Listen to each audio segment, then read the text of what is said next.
ಏನಾದ್ರು ನೀವು ಇದೇ ರೀತಿ ರಾಸಾಯನಿಕ ಗೊಬ್ಬರವನ್ನು ಯೂರಿಯಾ ಅಂಶ ಜಾಸ್ತಿ ಇರ್ತಕ್ಕಂಥ ಗೊಬ್ಬರವನ್ನು ಹಾಕಿದರೆ ನೀವು ಮುಂದಿನ ಮಕ್ಕಳಿಗೆ ಮೊಮ್ಮಕ್ಕಳಿಗೆ ವಿಷ ಕೊಟ್ಟಂತೆ ಅಂತ ಒಂದು 15 ಮಂಕ್ರಿ ಕಸ ಆಗ್ತದೆ.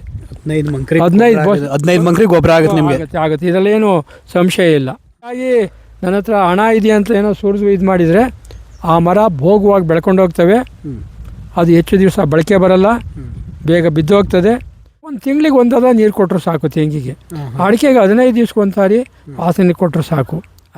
2 ದನಗಳನ್ನಾದರೂ ಕೂಡ ಇಟ್ಕೋಬೇಕು. ಅದೇನಾಯ್ತದೆ ಅಂದರೆ ಈಗ ಭೂಮಿ ಕಟ್ತೀವಿ, ಅಲ್ಲಿ ಗಂಜು ಇರ್ತದೆ, ಸಗಣಿ ಆಗ್ತದೆ, ಎಷ್ಟೋ ಅದು ಫಲವತ್ತತೆ ಆಗ್ತದೆ. ಬೆಳೆಯಲು ಕೂಡ ಪ್ರಶಸ್ತಿ ವಿಜೇತೆ. ಒಂದು ಕಡೆ ನುಸಿ ರೋಗ ಬಂದರೆ ಇಡೀ ಆ ಒಂದು ಪ್ರದೇಶ ಎಲ್ಲಕ್ಕೂ ಕೂಡ ಹರಡುತ್ತೆ. ಹಾಯ್ ಫ್ರೆಂಡ್ಸ್, ನಾವಿವತ್ತು ಒಂದು ತೋಟಕ್ಕೆ ಬಂದಿದ್ದೀವಿ. ಅಲ್ಲಿ ತಾತ ಸಿಕ್ಕಿದ್ದಾರೆ, ಅವ್ರನ್ನ ಮಾತಾಡ್ಸೋಣ ಬನ್ನಿ. ತಾತ, ನಿಮ್ಮ ಹೆಸರು? ನನ್ನ ಹೆಸರು DH ಚೆನ್ನೇಗೌಡ ಅಂತ ಅಂದ್ಬಿಟ್ಟು. ನಾನು ಒಬ್ಬ ನಿವೃತ್ತ ಮುಖ್ಯ ಶಿಕ್ಷಕ. ನಮ್ಮ ತಂದೆ ಈ ಜಮೀನು ಮಾಡೋಕ್ಕಾಗಲ್ಲ ಅಂತ ಅಂದ್ಬಿಟ್ಟು ನನ್ನನ್ನು ರಾಜೀನಾಮೆ ಕೊಟ್ಟು ಬಂದುಬಿಡಿ ನೀವು ಅಂತ ಅಂದರು. ಆಗೇನು ಮಾಡಿದೆ, ಪಾವಗಡಕ್ಕೆ ಅರ್ಜಿ ಹಾಕಿದ್ದೆ. ಪಾವಗಡ ತಾಲೂಕಿನ ತುಮಕೂರು ಜಿಲ್ಲೆಯಲ್ಲಿ ಸೆಲೆಕ್ಷನ್ ಆಯಿತು. ನಾನು ಅಲ್ಲಿ ರಾಜೀನಾಮೆ ಕೊಟ್ಟು ನಾನು ತುಮಕೂರು ಜಿಲ್ಲೆಗೆ ಬಂದೆ. ನಾನು ಅಲ್ಲಿ ಕಡಲೆಕಾಯಿ ಬೆಳೆ ಹೆಚ್ಚಿಗೆ ಬೆಳೀತಿದ್ರು. ಕೆಲವು ತೋಟ ಮಾಡಿದರು, ಅಡಿಕೆ ತೆಂಗು ತೋಟ ಮಾಡಿದರು. ಅದನ್ನೆಲ್ಲ ನಾನು ಸಾಯಂಕಾಲ 5 ಗಂಟೆ ಮೇಲೆ ತೋಟದ ಕಡೆ ಹೋಗಿ ವೀಕ್ಷಣೆ ಮಾಡೋದು. ನಮ್ಮ ಸ್ನೇಹಿತರ ಜೊತೆ, ಉಪಾಧ್ಯಾಯರ ಜೊತೆ ಬೆರೆತು ಅಲ್ಲೆಲ್ಲವನ್ನು ಕೂಡ ನಾನು ವೀಕ್ಷಣೆ ಮಾಡಿ ನನಗೆ ಒಂದು ರೀತಿ ಅನ್ನಿಸ್ತು, ನಾವು ಯಾಕೆ ಈ ರೀತಿ ನಾವು ರೈತಾಪಿ ವರ್ಗದಲ್ಲಿ ಇಟ್ಕೊಂಡು ಇಷ್ಟೊಂದು ಜಮೀನು ಇಟ್ಕೊಂಡು ನಾವು ಯಾಕೆ ತೆಂಗು ಅಡಿಕೆ ಎಲ್ಲವನ್ನು ಬೆಳೆದು ನಾವು ಮುಂದಕ್ಕೆ ಬರಬಾರ್ದು. ಇದು ತೆಂಗು ಅಡಿಕೆ ಎಲ್ಲ ನಮಗೆ ಮುಂದಿನ ಜೀವನಕ್ಕೆ ಆಗ್ತಕ್ಕಂಥ ಬೆಳೆ ಅಂತ ಅಂದ್ಬಿಟ್ಟು ಅವಾಗೇನು ಮಾಡಿದೆ, ನಾನು ನಮ್ಮೂರಲ್ಲೇ ಪೂರ್ವ ಭಾಗದಲ್ಲಿ ಪ್ರಥಮವಾಗಿ ನಾನೇ ತೆಂಗಿನ ಸಸಿ ನೆಟ್ಟೆ. ಸಮೃದ್ಧಿಯಾಗಿ ನಮ್ಮದೇ ಆದಂಥ ಕೊಟ್ಟಿಗೆ ಗೊಬ್ಬರ ಹಾಕಬೇಕು. ಅದಕ್ಕೋಸ್ಕರ ಏನು ಮಾಡಿದ್ದೀವಿ ಅಂದರೆ ನಾನು ಸೀಮೆ ಹಸುಗಳು ಮತ್ತು ನಾಟಿ ಹಸು, ಎಮ್ಮೆಗಳು, 100 ಕುರಿ ಎಲ್ಲವನ್ನೂ ಕೂಡ ನಾನು ಈ ತೋಟದಲ್ಲೇ ಶೆಡ್ಡೆಲ್ಲ ಮಾಡಿಸಿ ನಾನು ಇಲ್ಲೇ ಇಟ್ಕೊಂಡು ಈ ತೋಟದಲ್ಲೇ ಎಲ್ಲವನ್ನು ಇಟ್ಕೊಂಡು ನಾವು ಊರಿನಲ್ಲಿ ಇದ್ದಂಥವ್ರು ಇಲ್ಲಿ ಶಿಫ್ಟ್ ಆಗಿ ಈಗ ಈ ತೋಟದಲ್ಲೇ ಒಂದು 6 ಬೋರ್ ಇದ್ದಾವೆ. ಎಲ್ಲವನ್ನು ಕೂಡ ಇಲ್ಲೇ ಅಳವಡಿಸ್ಕೊಂಡು ನಮ್ಮ ಸಂಸಾರ, ನಮ್ಮ ಕುಟುಂಬ ಇಲ್ಲೇ ಇದೆ. ಹಣಕಾಸಿನ ಬೆಳೆ ಇದು ತೆಂಗು ಮತ್ತು ಅಡಿಕೆ. ನಾವು ಕೂಡ ಆದಷ್ಟು ಭಾಳ ಶ್ರದ್ಧೆ ಇಟ್ಟು ಮಾಡ್ತೀವಿ. ಆದರೆ ಒಂದೇನಾಗಿದೆ ಅಂದರೆ ಒಂದು ನುಸಿ ರೋಗ ಬಂದಿದೆ. ಯಾವಾಗಿಂದ ಬಂದಿರೋದು ನುಸಿ ರೋಗ? ಹೋದ ಸಾರಿಯಿಂದ ಬಂದಿದೆ. ಆ ಹೋದ ಸಾರಿಯಿಂದ ಬಂದು ನಮಗೆ ನಾನು ಈ ತೋಟಗಾರಿಕೆ ಹಿರಿಯ ಅಧಿಕಾರಿಗಳನ್ನೆಲ್ಲ ಭೇಟಿ ಮಾಡಿದೆ. ಅವರು ಸರಿಯಾಗಿ ಸ್ಪಂದಿಸ್ತಾ ಇಲ್ಲ. ನನಗೆ ಸರಿಯಾಗಿ ಸ್ಪಂದಿಸ್ತೇ ಹೋದರೆ ಉಪನಿರ್ದೇಶಕರು ತುಮಕೂರಿಗಾದರೂ ಹೋಗಬೇಕು, ಇಲ್ಲ JD ತಕ್ಕಾದರೂ ಹೋಗಬೇಕು. ಅದು ಎಲ್ಲರ ಇರಲಿ ಅಥವಾ ಮಿನಿಸ್ಟರ್ ಆಗಲಿ, ನಾನು ಅದನ್ನು ಸಾಧನೆ ಮಾಡ್ತೀನಿ ಅಂತಕ್ಕಂಥ ಮಾತನ್ನು ಹೇಳ್ತೀನಿ. ಯಾಕೆಂದರೆ ಒಂದು ಕಡೆ ನುಸಿ ರೋಗ ಬಂದರೆ ಇಡೀ ಆ ಒಂದು ಪ್ರದೇಶ ಎಲ್ಲಕ್ಕೂ ಕೂಡ ಹರಡುತ್ತೆ. ಅದು ಗಾಳಿಯಲ್ಲಿ ಪ್ರಸಾರವಾಗುತ್ತೆ. ಆದ್ದರಿಂದ ನನಗೆ ಈ ರೋಗ ಒಂದು ತಡೆಗಟ್ಟಿದರೆ ಇನ್ಯಾವುದೇ ರೀತಿ ಇಲ್ಲ. ನಾನು ಈ ತಾಲೂಕಿನಲ್ಲಿ ರಾಗಿ ಬೆಳೆಯಲು ಕೂಡ ಪ್ರಶಸ್ತಿ ವಿಜೇತೆ. ಈಗ ಅಲ್ಲೂ ಕೂಡ 60 ಚೀಲ ರಾಗಿ ಬೆಳೆದಿದ್ದೀನಿ. 60 ಚೀಲ ಬೆಳೆದೀನಿ. ಒಂದು 30 ಚೀಲ ಭತ್ತ ಬೆಳೆದಿದ್ದೀವಿ. ಒಂದು ಎಕರೆಗೆ 2 ದನಗಳನ್ನಾದರೂ ಕೂಡ ಇಟ್ಕೋಬೇಕು. ಅದೇನಾಯ್ತದೆ ಅಂದರೆ ಈಗ ಭೂಮಿ ಕಟ್ತೀವಿ, ಅಲ್ಲಿ ಗಂಜು ಇರ್ತದೆ, ಸಗಣಿ ಆಗ್ತದೆ, ಎಷ್ಟೋ ಅದು ಫಲವತ್ತತೆ ಆಗ್ತದೆ. ಮತ್ತು ಏನು ಇಲ್ಲದಲೇ ರಾಸಾಯನಿಕ ಗೊಬ್ಬರ ತಂದು ಎರಚಿ ಏನಾದರೂ ಕೂಡ ನಾವು ಬೆಳೆ ಮಾಡುವಂಥದ್ದು ಏನಾದರೂ ಆದರೆ ಆ ಬೆಳೆ ನಾವು ಎಲ್ಲಿವರೆಗೂ ಕೂಡ ಒಂದು 10-15 ವರ್ಷ ಮಾಡ್ಬೋದು. ಅದೇನಾಯ್ತು, ಆ ಭೂಮಿ ಎಲ್ಲ ಚೌಳು ಬಂದುಬಿಡ್ತದೆ. ಮುಂದೆ ಚೌಳು ಬಂದಮೇಲೆ ಯಾವುದೇ ಕಾರಣದಿಂದ ಯಾವ ಬೆಳೆನೂ ಕೂಡ ಬೆಳೆಯೋಕ್ಕಲ್ಲ. ಯಾವ ತೆಂಗಿನ ಮರ ಆಗಲಿ, ಅಡಿಕೆ ಮರ ಆಗಲಿ, ರಾಗಿ ಆಗಲಿ, ಭತ್ತ ಆಗಲಿ, ಹುರುಳಿ ಆಗಲಿ, ಯಾವ ಬೆಳೆನೂ ಕೂಡ ಮೊಳಕೆನೂ ಹೊರಡಲ್ಲ. ಆಗ್ಲಿಂದ ಕೂಡ ಒಂದು ವೇಳೆ ತೆಂಗಿಗೆ ಆಗ್ಬೋದು, ಅಡಿಕೆ ಆಗ್ಬೋದು. ನಾವು ಒಂಚೂರು ನಾವು ಊಟಕ್ಕೆ ಪಲ್ಯ ಇಟ್ಕೊತೀವಲ್ಲ, ಹಂಗೆ ಒಂಚೂರು ಒಂದಿಷ್ಟು ಪೊಟ್ಯಾಷ್ ಅಂಶ ಇರ್ತಕ್ಕಂಥ ಗೊಬ್ಬರನ ಆ ಕಡೆ ಈ ಕಡೆ ತೆಂಗಿ ಕೊಡ್ಬೋದು, ಅಡಿಕೆ ಕೊಡ್ಬೋದು. ಅತಿಯಾಗಿ ನನ್ನ ಹತ್ರ ಹಣ ಇದೆ ಅಂತ ಏನೋ ಸುರಿದು ಇದು ಮಾಡಿದರೆ ಆ ಮರ ಭೋಗವಾಗಿ ಬೆಳ್ಕೊಂಡು ಹೋಗ್ತವೆ. ಅದು ಹೆಚ್ಚು ದಿವಸ ಬಳಕೆ ಬರಲ್ಲ, ಬೇಗ ಬಿದ್ದು ಹೋಗ್ತದೆ.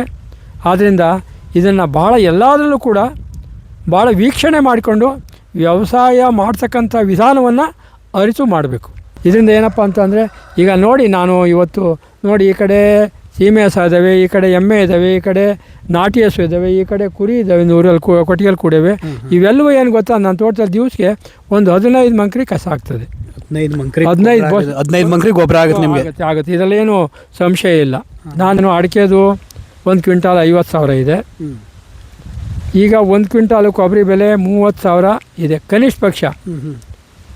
ಸಾಧಾರಣ ರೈತ ಇಂಥದ್ದು ಬೆಳೆದ್ರೆ ಯಾವುದೇ ಸಂಬಳ ಸಾರಿಗೆ ಏನೂ ಅಗತ್ಯ ಇಲ್ಲ. 15 ವರ್ಷ 20 ವರ್ಷದ ಮರ ಹಣ್ಣಾಗಿದೆ ಅಂತ ಅಂದ್ಬಿಟ್ಟು ಆ ಬೀಜ ಹಾಕೋದು ಅದು ಸರಿಯಿಲ್ಲ. ಕನಿಷ್ಠ ಪಕ್ಷ ಒಂದು 30-40 ವರ್ಷದ ಮೇಲಾದರೂ ಕೂಡ ತೆಂಗು ಹಾಕಬೇಕು ಬೀಜವನ್ನು. ಅಡಿಕೆಯನ್ನು ಕೂಡ ಒಂದು 30 ವರ್ಷ, ಒಂದು 25 ವರ್ಷ ಆದಮೇಲೆ ಹಾಕಬೇಕು. ಎಲ್ಲ ಒಂದು ದಿವಸಕ್ಕೆ ಎಲ್ಲ ನೆಂದೋಯ್ತದೆ. ಒಂದು ದಿನ ಫುಲ್ ಬಿಡಬೇಕಾ? ಒಂದು ದಿವಸ ಫುಲ್ ಬಿಟ್ರೆ ಎಲ್ಲ ಒಂದು ಕಡೆಯಿಂದ ನೆನ್ಕೊಂಡ್ರೆ 15 ಬಂದದ. ಈಗೆಲ್ಲ ಫಲ ಎಲ್ಲ ಆಗೋಗಿದೆ. ಈಗ ಈಗ ರೇಟಿಗೆ ಬರ್ತಾರೆ, ಈಗ ಬಂದಿದೆ. ಇನ್ನೊಂದು ತಿಂಗಳು ಬಿಟ್ಟು ವ್ಯಾಪಾರ ಹೇಳ್ತೀವಿ.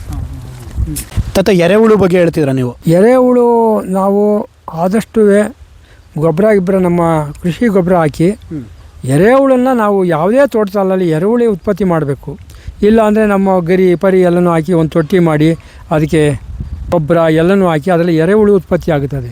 ಆ ಗೊಬ್ಬರ ಎರೆಹುಳು ಗೊಬ್ಬರವನ್ನು ಹಾಕಿದ್ರಿಂದ ನಮಗೆ ಭಾಳ ಫಲವತ್ತತೆ ಆಗ್ತದೆ. ಭೂಮಿ ಹೆಚ್ಚಿಗೆ ಉಳಬಾರ್ದು. ಅದು ಯಾಕೆಂದರೆ ಈ ರೋಟ್ರಿ ಹಾಕೋದು ಕೂಡ, ನಾನು ರೋಟ್ರಿ ಹಾಕ್ಸ್ತಾ ಇದ್ದೀನಿ. ಆದರೂ ಕೂಡ ರೋಟ್ರಿ ಹಾಕೋದ್ರಿಂದ ಏನಾಗುತ್ತೆ ಅಂದರೆ ಅದು ಎರೆಹುಳವನ್ನು ಕಟ್ ಮಾಡ್ತದೆ ರೋಟ್ರಿ. ಓಕೆ, ಈ ಭೂಮಿಲಿರೋ ಎಳೀತದೆ, ಕಟ್ ಮಾಡ್ತದೆ. ಅದು ಆಗಬಾರ್ದು. ಮಾಡಿದ್ರು ಕೂಡ ಏನೋ ಮೇಲೆ ಹುಲ್ಲು ಸೊಪ್ಪು ಹೋಗಂಗೆ ಮೇಲೆ ಇದು ಮಾಡಬೇಕು. ಒಂದು ಈಗ ನಾವೇ ಮಾಡಿದ್ದೀವಿ ಅಂದರೆ ಆದಷ್ಟು ರೋಟ್ರಿ ಹಾಕಬಾರ್ದು. ಮತ್ತು ಈ ಗರಿಗಳನ್ನು ಕಟ್ ಮಾಡೋದಕ್ಕೆ ಒಂದು ಇಲಾಖೆಯಿಂದ ಒಂದು ಮಿಷಿನ್ ತಂದಿದ್ದೀನಿ. ಈ ಗರಿಗಳನ್ನೆಲ್ಲ ಏನು ಮಾಡ್ತೀವಿ ಅಂದರೆ ಆಚೆ ಎತ್ತಲ್ಲ, ಮಿಷಿನ್ನ ಟ್ಯಾಕ್ಟ್ರಿಗೆ ಹಾಕ್ಬಿಟ್ಟು ಎಲ್ಲ ಒಂದು ಕಡೆಯಿಂದ ಎಲ್ಲ ಪುಡಿ ಮಾಡಿಸ್ತೀನಿ ಆ ಗರಿಗಳನ್ನ. ಅದರಿಂದ ಏನಾಯ್ತು, ಎರೆಹುಳು ಉತ್ಪತ್ತಿ ಆಗ್ತದೆ. ಆ ಸೊಪ್ಪು ಸದೆ ಎಲ್ಲ ಇದಾಗ್ತದಲ್ಲ, ಎರೆಹುಳು ಉತ್ಪತ್ತಿ ಆಗುತ್ತೆ. ಸೊ ಈಗ ಎಜುಕೇಷನ್ ಎಲ್ಲ ಮುಗಿಸಿರ್ತಾರೆ ಒಬ್ರು, ಅವ್ರದ್ದು ಒಂದು ಅರ್ಧ ಎಕರೆ ಜಮೀನು ಇರುತ್ತೆ. ಅರ್ಧ ಎಕರೆಲಿ ಏನೇನು ಬೆಳಿಬೋದು ಅವರು? ಅಣ್ಣ, ಅರ್ಧ ಎಕರೆಯಲ್ಲಿ ಅವರು ಒಂದು ನೀರಾವರಿ ಸೌಲಭ್ಯ ಮಾಡ್ಕೋಬೇಕು. ಫಸ್ಟ್ ಬೋರ್ವೆಲ್ ಹಾಕ್ಸ್ಬೇಕು. ಸರಿ, ಅದು ಸ್ವಲ್ಪ ಖರ್ಚು, ಸ್ವಲ್ಪ ತೀರಾ ಅರ್ಧ ಎಕರೆ ಅಂದರೆ ಬಹಳ ಖರ್ಚು ಬರ್ತದೆ. ಯಾಕೆಂದರೆ ಕನಿಷ್ಠ ಪಕ್ಷ ಅಂದರೆ 1-1.5 ಎಕರೆ ಇದ್ರಾದ್ರೂ ಕೂಡ ಒಂದು ಬೋರ್ವೆಲ್ಗೆ ಸ್ವಲ್ಪ ಸಾಕಷ್ಟು ನೀರು ಬರೋಂಗೆ ಮಾಡಬೇಕು. ಅರ್ಧ ಎಕರೆಗೆ ಏನಾಯ್ತದೆ ಅರ್ಧ ಎಕರೆಗೆ ಸ್ವಲ್ಪ ಒಂದು 25 ಗಿಡ ತೆಂಗು ಹಾಕ್ಬೋದು. 25 ಗಿಡ ಹಾಕ್ಬೋದು, ತೆಂಗು ಗಿಡ ಹಾಕ್ಬೋದು ನನ್ನ ಅನಿಸಿಕೆ ಪ್ರಕಾರ. ಗೊತ್ತಾಯ್ತಾ? ಇನ್ನೇನು 9 ಅಡಿಗೆ ಒಂದು ಕಡೆ 9 ಅಡಿ, ಒಂದು ಕಡೆ 8 ಅಡಿ ಲೆಕ್ಕಾಚಾರದಲ್ಲಿ ಒಂದು ತೆಂಗು ಮರ ಹಾಕ್ಬೇಕಾದ್ರೆ ಎಷ್ಟು ಗ್ಯಾಪ್ ಬಿಡಬೇಕು? 27 ಅಡಿ ಬಿಡಬೇಕು ಸರ್ಕಾರಿ ಇದರಲ್ಲಿ. ಹಿಂಗ್ 27, ಹಿಂಗೂ 27. ಓಕೆ, 27 ಬಿಡಬೇಕು. ತುಂಬಾ ವರ್ಷಗಳಿಂದ ಅವ್ರು ಏನು ಬೆಳೆನೇ ಬೆಳೆದಿಲ್ಲ ಅಂಥದ್ರಲ್ಲಿ ಬೆಳಿಬೋದು ತೆಂಗು. ಒಳ್ಳೆ ಫಲವತ್ತಾಗಿರ್ತದೆ. ಯಾಕೆಲ್ಲ ಅಂದ್ರೆ ಅದರಲ್ಲೆಲ್ಲ ದನ ಕುರಿ ಎಲ್ಲ ಮೇದು ಗಂಜುವುದು ಎಲ್ಲ ಇದೆ. ಆ ಭೂಮಿ ಫಲವತ್ತ ಆಗಿರ್ತದೆ. ಅಂದರೆ ಯಾವುದೇ ಅಡಿಕೆ ತೆಂಗು ಹಾಕ್ಬೇಕಾದ್ರೆ ಮಣ್ಣನ್ನು ತೋಡಿ ಒಂದು 3 ಅಡಿನೋ 2 ಅಡಿನೋ ಮಣ್ಣು ತೋಡಿಬಿಟ್ರೆ ಅಲ್ಲಿ ಕೆಳಗಡೆ ಸತ್ವ ಇರಲ್ಲ. ಆ ಸತ್ವ ಇಲ್ಲದಿರೋ ನೆಲಕ್ಕೆ ನಾವು ಬೆಳೆ ಹಾಕಿದರೆ ಅದನ್ನು ಸಾಕಷ್ಟು ಗೊಬ್ಬರ ಹಾಕಿ ನಾವು ಅಡಿಲಿ ಇದಿರಲ್ಲ, ಪೌಷ್ಟಿಕಾಂಶ ಇರಲ್ಲ. ತುಂಬ ಅಡಿಗೆ ಹೋಗ್ಬಾರ್ದು, ಮೇಲ್ಗಡೆ ಇದು ಮಾಡ್ಬೇಕಂತ. ತೀರಾ ಅಡಿಗೆ ಹೋದಾಗ ನಾವು ಒಂದು ಕಡೆಯಿಂದ ಒಂದು ಮಂಡಿ ಇಷ್ಟುದ್ದ, ಒಂದು ಸಣ್ಣಸುದ್ದ ಅಥವಾ ಒಂದು 3 ಅಡಿ ಬರ್ತಿ ಅನ್ನೋ ತುಂಬ ಆಚೆ ಹೊಡೆದ್ಬಿಟ್ಟು ಅದಕ್ಕೆ ಹಾಕಿದ್ರೆ ಅಲ್ಲಿ ಫಲವತ್ತತೆ ಇರಲ್ಲ. ಅವಾಗ ಜಾಸ್ತಿ ಗೊಬ್ಬರ ಹಾಕ್ಬೇಕಾಗುತ್ತೆ. ಜಾಸ್ತಿ ಗೊಬ್ಬರ ಹಾಕ್ಬೇಕು. ಯಾಕಂದ್ರೆ ಇವ್ರಿಗೆಲ್ಲ ಎಷ್ಟು ಅಡಿ ತುಂಬಿ ತೋಡಿದ್ದೀರಾ ನೀವು? ಏನಿಲ್ಲ, 3 ಅಡಿ ಹಿಂಗೂ 3 ಅಡಿ ಹಿಂಗೂ 3 ಅಡಿ ಹಿಂಗೆ ಬಾಕ್ಸ್ ಶೇಪಲ್ಲಿ 3 ಅಡಿ ಸಾಕು. ಅದಕ್ಕೆ ಅಡಿಗೆ ಸೊಪ್ಪು ಹಾಕ್ಬಿಡೋದು, ಎಂತ ಹಸಿರು ಸೊಪ್ಪನ್ನ ಅದ್ರ ಮೇಲೆ ಗೊಬ್ಬರ ಹಾಕೋದು, ಅದ್ರ ಮೇಲೆ ಮಣ್ಣು ಎಳಿಯೋದು. ಆಮೇಲೆ ಅದ್ರ ಮೇಲೆ ಮಣ್ಣು ಎಳೆದ್ಬಿಟ್ಟು ಏನಾಯ್ತದೆ, ಆಕೆ ಗೊಬ್ಬರ ಎಲ್ಲ ಒಂದು 8-10 ದಿವಸ ಬಿಟ್ಟು ಅದೆಲ್ಲ ಕಾಂಪೋಸ್ಟ್ ಆದಂಗೆ ಆಯ್ತದೆ, ಅಡಿ ಎಲ್ಲ ಸತ್ತೋಗಿ. ಅದ್ರ ಮೇಲೆ ನಾವು ಸಸಿ ಇಟ್ಟು ಅದ್ರ ಮೇಲೆ 1 ಮಂಕ್ರಿ 2 ಮಂಕ್ರಿ ಗೊಬ್ಬರ ಹಾಕ್ಬಿಟ್ಟು ಗೂಣಿ ಮಾಡಿಬಿಟ್ಟು ಒಂದು ದಡಿ ನೆಟ್ಬಿಟ್ಟು ಸಸಿ ಇಟ್ಟರೆ ಚೆನ್ನಾಗಿರ್ತದೆ. ಸೊ ಆಮೇಲೆ ಸಸಿ ಇಟ್ಟಾಗ ಒಂದು ಸರಿಯಾದಂಥ ಒಂದು ಬಿಗಿಯಾಗಿರ್ತಕ್ಕಂಥ ಒಂದು ದಡಿನ ಏನದು ಒಂದು ಏನೋ ಭದ್ರಾಗಿ ಅದು ಅಲುಗಾಡಬಾರ್ದು. ಸಸಿ ಹಾಕಿ ಕಟ್ಟಬೇಕು. ಅಲುಗಾಡಿದ್ರೆ ಏನಾಗ್ತದೆ, ಬೇರುಗಳು ಆ ಕಡೆ ಈ ಕಡೆ ಲೂಸ್ ಆಗ್ತದೆ, ಬೇರುಗಳು ಪ್ರಾಬ್ಲಮ್ ಆಗುತ್ತೆ. ಆ ಕಡೆ ಈ ಕಡೆ ವಾಲ್ತದೆ, ಅದು ಬೇಗ ಹಚ್ಕೊಳ್ಳಲ್ಲ. ಒಂದು ಸ್ವಲ್ಪ ಅಳ್ಳಾಡಬಾರ್ದು, ಗಾಳಿಗೆ ಅಳ್ಳಾಡ್ಬೇಕು. ಈಗ ಗಾಳಿ ಬರ್ತಲ್ಲ, ಹಿಂಗೆ ಅಳ್ಳಾಡ್ಬಿಡ್ತವೆ. ತೆಂಗಿನ ಬೆಳೆಗಳನ್ನ ಎಲ್ಲಿಂದ ತಂದರೆ ಉತ್ತಮ? ತೋಟಗಾರಿಕೆ ಇಲಾಖೆಯಲ್ಲಿ ಅಧಿಕಾರಿಗಳನ್ನು ಎಲ್ಲಿ ಯಾವ ಬೀಜ ತಂದಿದ್ರೆ, ಯಾವ ತೋಟದ್ದು, ಅದನ್ನು ಅವ್ರು ನೋಡಿ ಅವ್ರನ್ನ ಪರಿಶೀಲನೆ ಮಾಡಿ, ತೋಟಗಾರಿಕೆಯಲ್ಲಿ ಸಾಕಷ್ಟು ಅವ್ರು ಯಾವುದೂ ಕೂಡ ತೋಟಗಾರಿಕೆಯಲ್ಲಿ ಕೆಳಮಟ್ಟದ ಬೀಜ ಫಲವತ್ತತೆ ಇಲ್ಲದೇ ಇರ್ತಕ್ಕಂಥ ಬೀಜ ತರಲ್ಲ, ಫಲವತ್ತಾಗಿರ್ತಕ್ಕಂಥ ಬೀಜನ ತರದವರು. ಎಷ್ಟು ವರ್ಷ ಬೀಜ ಹಾಕಬೇಕು ಏನು ಅಂತದ್ದು ಆ ಬೀಜವನ್ನು ನೋಡಿ ಮರ ಯಾವ ರೀತಿ ಫಲವತ್ತತೆ ಇದೆ ಅಂತಕ್ಕಂಥದ್ದು ನೋಡಿ ಗಮನಿಸಿ ಬೀಜ ಆಯ್ಕೆ ಮಾಡಬೇಕು. ಎಷ್ಟು ವರ್ಷ ಆಗುತ್ತೆ ಒಂದು ಬೆಳೆ ಬರೋಕ್ಕೆ? ಏನಣ್ಣ ಒಂದು 5 ವರ್ಷಕ್ಕೆ ಬೆಳೆ ಬಂದ್ಬಿಡ್ತದೆ. ತೆಂಗು 5 ವರ್ಷ, ಅದು ಅಡಿಕೆನೂ 5 ವರ್ಷಕ್ಕೆ ಬಂದ್ಬಿಡ್ತದೆ. 4 ವರ್ಷದಿಂದಲೇ ಇದು ಒಂಬಾಳೆ ಬರ್ತದೆ. 8 ಎಕರೆಗೆ ಅಡಿಕೆ ಮಾಡಿಸಿದ್ದಾರೆ. ಈಗ ಏನಾಗಿದೆ ಅಂದರೆ ಅವರು ಒಂದು ಸಾರಿ ಏನು ಮಾಡಿಬಿಟ್ರು, ಮಂಡ್ಯದಿಂದ ಸಸಿ ತಂದರು, ಯಾವುದು ಹೈಬ್ರಿಡ್ ಸಸಿನ. ಆ ಹೈಬ್ರಿಡ್ ಸಸಿ ಹಾಕ್ಬಿಟ್ಟು ಸುಮಾರು ಒಂದು 300 ಸಸಿ ತಂದರು. ಹೈಬ್ರಿಡ್ನಲ್ಲಿ ಏನು ಕೂಡ ಅವರು ಫಲವತ್ತತೆ ಕಾಣಲಿಲ್ಲ, ಸರಿಯಾಗಿ ಬರಲಿಲ್ಲ. ಅದೆಲ್ಲ ಕೀಳಿಸ್ಬಿಟ್ಟು ತಿರ್ಗಾ ಮತ್ತೆ ನಮ್ಮ ನಾಟಿ ಈ ಥರ ನಾವು ಹಾಕಿರ್ತಕ್ಕಂಥ ತೆಂಗನ್ನು ಹಾಕಿದ್ರು. ಅದನ್ನು ಹೈಬ್ರಿಡ್ ಸಸಿನ ನೀವು ಹಾಕಬೇಡಿ, ಹೈಬ್ರಿಡ್ ಹಾಕಬಾರ್ದು. ಹಾಕಿದ್ರು ಒಂದು 5 ವರ್ಷ ಆಯಿತು. ಫಸ್ಟು ಬೆಳೆಗೆ ಏನು ಇನ್ಕಮ್ ಎಕ್ಸ್ಪೆಕ್ಟ್ ಮಾಡ್ಬೋದು ಅಣ್ಣ? ಇನ್ಕಮ್ಮು ಅಂತ ನಾವು ಅದನ್ನು ಎಕ್ಸ್ಪೆಕ್ಟ್ ಮಾಡೋದಂತ ಇಷ್ಟೇ ಅಂತಲ್ಲ, ಅದು ಮಾರ್ಕೆಟಲ್ಲಿ ರೈಸ್ ಆದಂಗೆ ಇಳ್ದಂಗೆ. ಈಗ ಕೊಬ್ಬರಿ ಇವತ್ತು 30,500 ಕ್ವಿಂಟಾಲ್ಗಿದೆ ಇವತ್ತು ಅಟ್ ಪ್ರೆಸೆಂಟ್. ನಾವು ಇಲ್ಲಿಗೆ 15 ದಿವಸದಲ್ಲಿ ಕೊಬ್ಬರಿ ಆಯಿತು ಮಾರ್ಕೆಟ್ಗೆ. ನಾವು ಮಾರ್ಕೆಟ್ ಆದ ಕಡೆ ಒಂದು 23 ಕ್ವಿಂಟಾಲು ಏನೋ ಆಯಿತು. ಸರಿ, 23 ಕ್ವಿಂಟಾಲ್ ಆಯ್ತಾಗ ಸರಿ ಅವತ್ತು 28,000 ಇತ್ತು.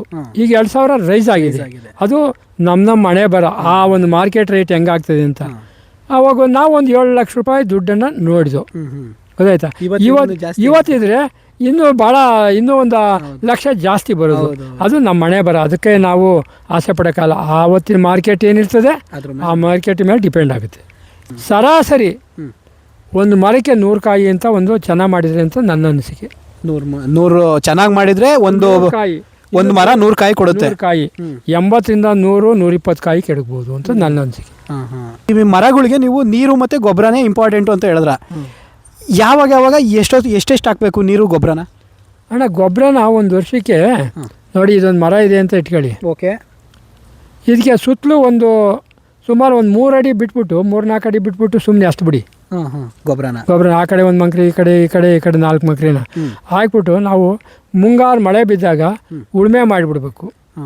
ಉಳುಮೆ ಮಾಡಿ ಏನು ಮಾಡಬೇಕು, ಆ ಗೊಬ್ಬರ ಭೂಮಿ ಸೇರ್ಕತ್ತದೆ. ಅಂದರೆ ಏನು ಮಾಡಬೇಕು ಅಂದರೆ ನಾವು ಹಸುರಲ್ಲೇ ಗೊಬ್ಬರ ಮಾಡಬೇಕು. ಯಾವುದೇ ಭೂಮಿಗಾಗಲಿ ಹಸುರಲ್ಲೇ ಗೊಬ್ಬರದ ಉಳ್ಳಿ ಹಾಕೋದು, ಅಥವಾ ಈ ಥರ ಅಲಸಂಡೆ ಹಾಕೋದು, ಹೆಸರು ಹಾಕೋದು, ಅಥವಾ ಅಪ್ಸಣ್ಬು ಅಂತ ಬರ್ತದೆ ಅದು ಹಾಕ್ತದೋ. ಈ ಕಡೆ ದನನೂ ಮೇಯ್ತವೆ, ಭೂಮಿ ಗೊಬ್ಬರನೂ ಆಗುತ್ತೆ. ಹಸಿರಲ್ಲೇ ಗೊಬ್ಬರ ಭಾಳ ಉತ್ತಮವಾದಂಥ ಗೊಬ್ಬರ. ಈಗ ನೀವು ಬೇಸಿಗೆಯಲ್ಲಿ ಕನಿಷ್ಠ ಪಕ್ಷ ಪೈಪಲ್ಲಿ 3 ಬೋರ್ ಹಾಕಿ ಮಾಡಿಬಿಟ್ಟು 1-2 ಇಂಚ್ ನೀರನ್ನು ಎಲ್ಲ ಮಡಿ ತುಂಬ ಪ್ರತಿಯೊಂದು ಮರಕ್ಕೂ ಬಿಡಬೇಕು. ಬಿಟ್ಬಿಡ್ತೀವಿ. ಎಲ್ಲ ಒಂದು ಸಮತಟ್ಟ ಮಾಡಿದ್ದೀವಿ, ಎಲ್ಲ ನಿಂತ್ಕೊತದೆ. ತಿಂಗಳಿಗೆ ಒಂದ್ಸಲ ಬಿಟ್ಬಿಡ್ತೀನಿ ಅಷ್ಟೇ. ಅಡಿಕೆಗೆ 2 ಸಲ ಬಿಡ್ತೀನಿ. ತೆಂಗಿಗೆ 1 ಸಲ, ಅಡಿಕೆಗೆ 2 ಸಲ ಬಿಡ್ಬೇಕು ನೀರು. ಒಟ್ಟು ಎಷ್ಟು ಜಮೀನು ಮಾಡಿದ್ದೀರಾ ಇದರಲ್ಲಿ ನೀವು? ಇಲ್ಲಿ 16 ಎಕರೆ ಇದೆ.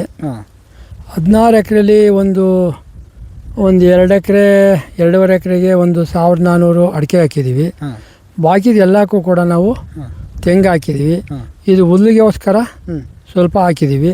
ಇಲ್ಲಿ ಗದ್ದೆ ಮಾಡೋಕ್ಕೆ ನೋಡಿ, ಇಲ್ಲಿ ಗದ್ದೆ ಮಾಡೋದಕ್ಕೆ ಬಿಟ್ಕೊಂಡಿದ್ದೀವಿ ಭತ್ತ ಬೆಳೆಯೋದಕ್ಕೆ. ಭತ್ತ ಎಷ್ಟು ಬೆಳಿತೀರಾ? ಭತ್ತ ಒಂದು 30-35 ಚೀಲ ಬೆಳಿತೀವಿ. ಎಷ್ಟು ಎಕರೆಯಲ್ಲಿ? ಸುಮಾರು ಒಂದು ಕುಂಟೆಗೆ ಒಂದು ಪಲ್ಲ ಬೆಳಿತೀವಿ. ಇಲ್ಲಿ ಒಂದು ಸ್ವಲ್ಪ ಒಂದು ಎಕರೆಯಲ್ಲಿ ಒಂದು 30-35 ಚೀಲ ಬೆಳಿತೀವಿ. ಒಂದು ಎಕರೆಯಲ್ಲಿ 30ರಿಂದ 35 ಚೀಲ ಬೆಳೆ. ನೀರು ಜಾಸ್ತಿ ಬೇಕಾಗುತ್ತೆ? ನೀರೇನಿಲ್ಲ, ಬೋರ್ ನೀರು ಮಾಡ್ತೀವಿ. ಏನಂತ ಅವಶ್ಯಕತೆಯಲ್ಲಿ ಒಟ್ಟಿನಲ್ಲಿ ಸ್ವಲ್ಪ ಚಿಲಕ್ ನೀರು ಯಾವಾಗಲೂ ಇರಬೇಕು. ಮಳೆ ನೀರಲ್ಲಿ ಬೆಳೆಯೋಕ್ಕಾಗಲ್ಲ. ಮಳೆ ಬರ್ತದೆ ಹೋಗ್ತದೆ. ಮಳೆಯಲ್ಲಿ ಯಾವಾಗಲೂ ಕೂಡ ಈ ಬೋರಿನ ನೀರು ಹೋಗ್ತಾ ಇರಬೇಕು ಅದಕ್ಕೆ. ಜಾಸ್ತಿ ಮಳೆ ಬಂದರೂ ಬೆಳೆಯೋಕ್ಕಾಗಲ್ಲ, ಮಳೆ ಬರ್ದಲ್ಲೇ ಇದ್ರೂ ಬೆಳೆಯೋಕ್ಕಾಗಲ್ಲ. ಇದ್ರ ಬಗ್ಗೆ ಹೇಳ್ತೀನಿ. ಜಾಸ್ತಿ ಮಳೆ ಬಂದರೆ ರಾಗಿ, ಹುರುಳಿ ಇವೆಲ್ಲ ಏನಂತ ಶೀತ ಆದರೆ ಅವು ಫಲವತ್ತತೆಯಾಗಿ ಬರಲ್ಲ. ಸಮಶೀತ ಅಷ್ಟೇ ಇರಬೇಕು. ಏನೋ ಹೆಚ್ಚಿಗೆ ಶೀತಾಂಶ ಆಗಬಾರ್ದು, ತೀರ ಒಣಕೊಳ್ಳಬಾರ್ದು. ಒಂದು ಸಮಶೀತೋಷ್ಣ ಇರಬೇಕು ಯಾವುದೇ ಬೆಳೆಗಾಗಲಿ. ಗೊತ್ತಾಯ್ತು? ಈ ವರ್ಷ ಸಮಶೀತೋಷ್ಣವಾಗಿ ಬೆಳೆದು ಸುಮಾರು ಇಷ್ಟು ರಾಗಿ ಬೆಳೆದಿತ್ತು. ಗೊತ್ತಾಯ್ತಾ? ತೀರ ಯಾವಾಗಲೂ ಮಳೆ ಬಂದ್ಬಿಟ್ರೆ ಅದೇನಾಯ್ತದೆ ಅಂದರೆ ಎಲ್ಲ ಹೆಚ್ಚಿನ ನೀರು ನಿಂತ್ಕೊಂಡ್ಬಿಟ್ಟು ಅದು ಬೆಳೆ ಹಾಳಾಗ್ತದೆ, ಶೀತ ಆಗ್ತದೆ. ಅಂಥ ಶೀತನೂ ಆಗಬಾರ್ದು, ಅಂಥ ಒಣಗಲೂಬಾರ್ದು. ಆ ಮಟ್ಟಿಗೆ ಇರಬೇಕು. ಕೂದ ತಿರ್ಗಾ ಮತ್ತೆ ಬರ್ತಾ ಇರ್ತದೆ. ಇದು ಎಷ್ಟು ಹಾಕೊಂಡಿದ್ರ? ಏಕ ಹಾಕಿದ್ದೀವಿ ನೋಡಿ ಇಲ್ಲೇ ಕಾಣ್ತದೆ. ಏಕ ಹಾಕಿದ್ದೀವಿ. ಇಲ್ಲ ಏಕ ಅಲ್ಲಿವರೆಗೂ ಹಾಕಿದ್ದೀವಿ. ಬನ್ನಿ ಲಾಸ್ಟ್ ಅಡಿಕೆ ನೋಡ್ಕೊಂಡ್ಬಂದ್ಬಿಡಿ. ಎಷ್ಟು ಆದಾಯ ಮಾಡ್ಬೋದು ಅಣ್ಣ ಅಡಿಕೆಯಲ್ಲಿ ನಾವು ಎಷ್ಟು ಚೆನ್ನಾಗಿ ಗೊಬ್ಬರ ಹಾಕಿ ಈಗ ನೋಡಿ ಸ್ವಲ್ಪ ಹೆಚ್ಚು ಕಮ್ಮಿ ಹೋದ ಸಾರಿ 8-10 ಕೊಟ್ಟಿದ್ದು ನೋಡಿ ಇದನ್ನು ಈ ಸಾರಿ ಸ್ವಲ್ಪ ಹೆಚ್ಚು ಕಮ್ಮಿ ಇವತ್ತು ರೇಟ್ ಇದೆ ಒಂದು 10ಕ್ಕೆ ಮಾರಬೇಕು ಅಂತ 10 ಲಕ್ಷಕ್ಕೆ ಆಕಾಂಕ್ಷೆ ಇಟ್ಕೊಂಡಿದ್ದೀನಿ. ಅದೆಷ್ಟು ಮಟ್ಟಿಗೆ ನೋಡಬೇಕು. ಅಕಸ್ಮಾತು ಒಂದು 40,000 50,000 ಕಡಿಮೆ ಆಗ್ಬೋದು, ಹೆಚ್ಚಾಗ್ಬೋದು ವ್ಯಾಪಾರ ಬಂದಾಗ ಅದ್ರದ್ದು. ಇದು ಎಕರೆ ಗಟ್ಟಲೆ ಹೋಗುತ್ತಾ ಇಲ್ಲ ಮರದ ಲೆಕ್ಕದಲ್ಲಿ ಹೋಗುತ್ತಾ? ಇದು ಮರದ ಲೆಕ್ಕದಲ್ಲಿ. ಮರದ ಲೆಕ್ಕದಲ್ಲಿ ಎಷ್ಟು ಮರ ಇದೆ ನಿಮ್ಮದು? ಅಂದರೆ ನಮ್ಮದು 1400 ಮರ ಇದೆ. 1400 ಮರ ಇದೆ ನೋಡಿ ಇದು ಅಂದರೆ ಇನ್ನೊಂದು ಸರಿ ಮರ ಇದ್ರಲ್ಲ, ಅದಕ್ಕೆ ಚೆನ್ನಾಗಿ ಫಲವತ್ತಾಗಿ ಬೇಸಾಯ ಮಾಡಿ ಗೊಬ್ಬರ ಹಾಕಿರ್ಬೇಕು. ಸುಮ್ಮನೆ ಮರ ಇದ್ರೆ ದುಡ್ಡು ಕೊಡಲ್ಲ. ಅದು ಒಂಬಾಳೆ ಚೆನ್ನಾಗಿ ಬಂದಿರಬೇಕು. ಇನ್ಮೇಲೆ ಬರ್ತದೆ. ಈಗೆಲ್ಲ ಮೊನ್ನೆ ಭಾನುವಾರ ಬೇಸಿಗೆ ಬರುತ್ತಲ್ವಾ, ಈಗೆಲ್ಲ ಚೆನ್ನಾಗಿ ಬರ್ತದೆ. ನೋಡಿ ಇದು ಕೊಳ, ಇಲ್ಲಿಂದ ಏನು ಮಾಡಿ ನೋಡಿ ಇಲ್ಲಿ ಆ ಕ್ಯಾಪ್ ಬಿಚ್ಚಿಬಿಟ್ರೆ ಹೋಗ್ತದೆ. ಒಂದು ದಿವಸ ಬೆಳಿಗ್ಗೆ 6 ಗಂಟೆ ಬಿಚ್ಚಿದ್ರೆ ಸಾಯಂಕಾಲ 5 ಗಂಟೆ ಹೊತ್ತಿಗೆಲ್ಲ ಕ್ಲೋಸ್. ಇದೆಲ್ಲ ನಂದು ಹೋಗುತ್ತೆ. ಮೈ ತೊಳೆಯೋದಕ್ಕೆ, ದನಗಳು ನೀರು ಕುಡಿಯೋದಕ್ಕೆ, ಕುರಿಗಳು ನೀರು ಕುಡಿಯೋದಕ್ಕೆ, ನಾವು ಬಟ್ಟೆ ಒಗ್ಕೋಬಹುದು, ಈಜಾಡ್ಬೋದು, ದನ ಮೈ ತೊಳ್ಕೊಳ್ಳೋದು. ಇದಕ್ಕೆ ನೀವು ಬೋರಿಂದ ಹೊಡಿತೀರಾ? ಮಳೆ ಇದ್ದಾಗ ಬೋರ್ ಹೊಡೆಯಲ್ಲ ನೀವು? ನಮ್ಗೆ ಅವಶ್ಯಕತೆ ಬಿದ್ದಾಗ ಮಾತ್ರ ಹೊಡಿತೀವಿ. ನೀರು ಬೇಕು ಅಂದಾಗ ಹೊಡಿತೀವಿ. ಯಾವಾಗಲೂ ಇರ್ತದೆ. ದನ ಕರ ಕುಡಿಯೋದಕ್ಕೆ ನಮ್ಗೆ ಇಷ್ಟ ಹಾಕಿರ್ತದೆ. ಇದು ಭಾಳ ಒಂದು ಜೀವನದಿ ಇದ್ದಂಗೆ. ಇದು ಮಾಡ್ಸೋಕ್ಕೆ ಏನೇನಾಯ್ತು ಹೆಂಗೆ ಅಣ್ಣ? ಇದಕ್ಕೆ ನಾವೇನು ಮಾಡೋದು ಅಂದರೆ, ಯಾರೋ ಧರ್ಮಸ್ಥಳ ಸಂಘದವ್ರು ಬಂದರು, ನಿಮ್ಗೆ ಯಾಕೆ ಮಾಡ್ಕೊಡ್ತೀವಿ ಅಂದ್ಬಿಟ್ಟು ಯಾವುದೋ ಫಂಕ್ಷನಿಗೆ ಕರೆದೆಲ್ಲ ಮಾಡಿದರು. ಅವ್ರು ಯಾಕೋ ಸ್ಪಂದಿಸಲಿಲ್ಲ. ನಾನೇ ಸ್ವಲ್ಪ ಆಗಾಲೆ ಸುಮಾರು 30 ವರ್ಷದ ಹಿಂದೆ ಸುಮಾರು ಅವತ್ತು ಒಂದು ಲಕ್ಷದವರೆಗೆ ಖರ್ಚಾಯಿತು. ಕಲ್ಲು ಮತ್ತೊಂದು ಇದೆಲ್ಲ ಮಣ್ಣು ಹೊಡಿದೆಲ್ಲ ಅವತ್ತು ಮಾಡಿದೆ. 1 ಲಕ್ಷ ಆಯಿತು. ಆದರೂ ಕೂಡ ಬಂದೋಬಸ್ತ್ ಆಗಿದೆ. ಮುಂದಿನ ಪೀಳಿಗೆಗೂ ಕೂಡ ಇದರಿಂದ ಸಾಕಷ್ಟು ಅನುಕೂಲ ಇದೆ. ಇವಾಗಿನ ಕಾಲದಲ್ಲಿ ಇದನ್ನು ಮಾಡಿಸ್ಬೇಕಂದ್ರೆ 10 ಲಕ್ಷ ಖರ್ಚು ಬರುತ್ತೆ. ಬರ್ತದೆ ಅಣ್ಣ, ಬರ್ತದೆ. ಯಾಕೆಂದ್ರೆ ಇವೆಲ್ಲ ಮಣ್ಣು ಇವೆಲ್ಲ ಇದು ಮಾಡ್ಕೊಡು, ಕಲ್ಲು ಕಟ್ಟೋದು ಎಲ್ಲ ಬರ್ತದೆ.